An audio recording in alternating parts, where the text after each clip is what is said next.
So we are looking at the palindrome check, and the palindrome is a word or sentence that's spelled the same way both forward and backward. The requirement was to ignore punctuations, case, and spacings. So we will have to remove all non-alphanumeric characters, turn everything into the same case in order to check for palindromes. So let's do that. So we know a palindrome is a word that it is the same. It is spelled the same from forward and backward.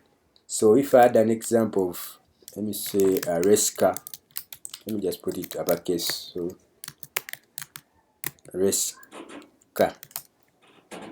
So if I have an example of a race car, so if I'm to spell this word from backward, so now I start with the last character, that's R, second last A, the third last C, fourth last, you get the drill now. So that's it. So you get to see that spelling this word out backward and forward actually is the same spelling, so it's the same word that comes out at the end. So this is what they want us to do, to check if a word it's the same forward and backward. But in this case we are going to ignore the non-alphanumerics. That's in case we would say that this word here is a palindrome, because we shall first ignore these words and look at it as this. Let me write code. Talk is cheap. So if we had our function here, the palindrome checker,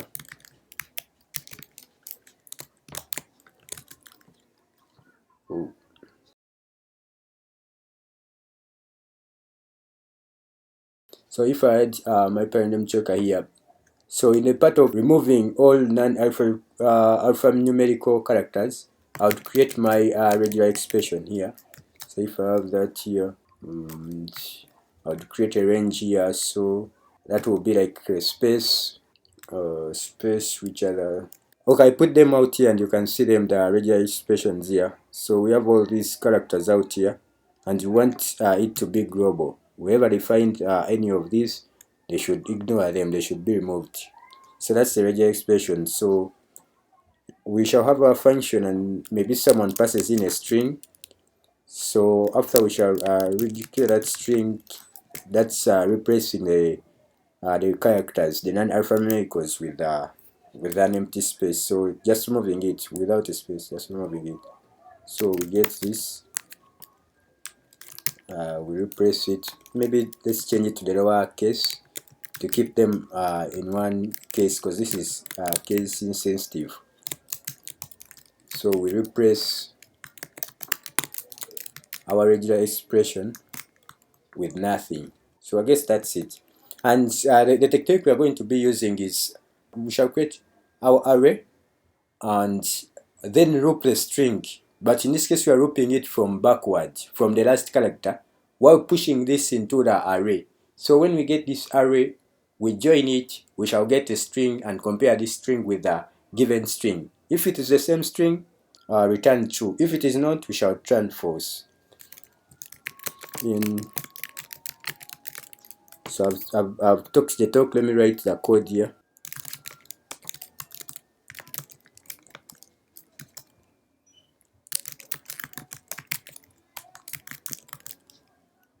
String.length, sorry about that.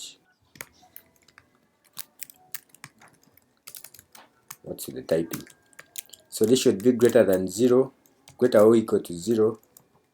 Remember strings from 0 index. So as I said, we are reversing it, starting with the background, the last character, and pushing to our array. So we shall push the character in the string at that position, and that's it. We are good to go. So we return reversed dot join. That's turning the array into a string, is equal to the first string. So let's check that out. That's the full thing. Our function, the palindrome checker, we pass in a string, created our regular expression here. So we turn the string to lowercase, replaced our occurrence of the regular expression with removed them. Okay, we created our reversed array, an empty array that we kept pushing the last character from the string. We are equating to see if they're okay, and if they're the same, return true, else false. We have our function. Let's try it out with one of the test cases. So if I'm to say console.log, oh, I went with confirm, console.log the palindrome, and then passing a string as a resca. We just mentioned this as one of the palindromes. So if I'm to run this, come up here to the shell and node palindrome. And for those that may not know yet, the reason why I'm able to run this in a terminal is because I've installed Node, and Node makes it possible to run JavaScript outside the browser. But just in case you don't have Node, you can check this in the browser. So we have that yes, resca is true. What if I remove the R? Whoa. Now it's false. That's because if you start from this side, it will be a string that starts with A and they are not equal. So one of the other complex one that you may find on FreeCodeCamp was an example like this. Let me run this first before I explain. So we get true. So what this is actually doing is that if I'm to log the string from here before removing the character, the non-alphanumerics, and then log it after. I wanted to show you something.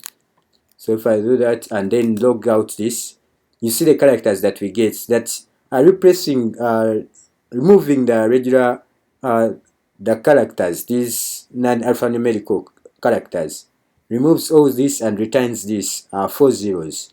And when you bring these 4 zeros and reverse them, you still get the 4 zeros, and equating them will return the true. So that's how you could check that it's a palindrome, following the characters of them being case sensitive, removing punctuation spaces and other symbols. You can be able to solve the FreeCodeCamp project part of it in the JavaScript data structures and algorithms, and then you can be able to solve the palindrome number in LeetCode questions. So that one would be a little bit easier because you're working with a broader perspective and you're working with only numbers, so you're just reversing them, equating them, and you're done. So thank you for watching the video. Happy coding.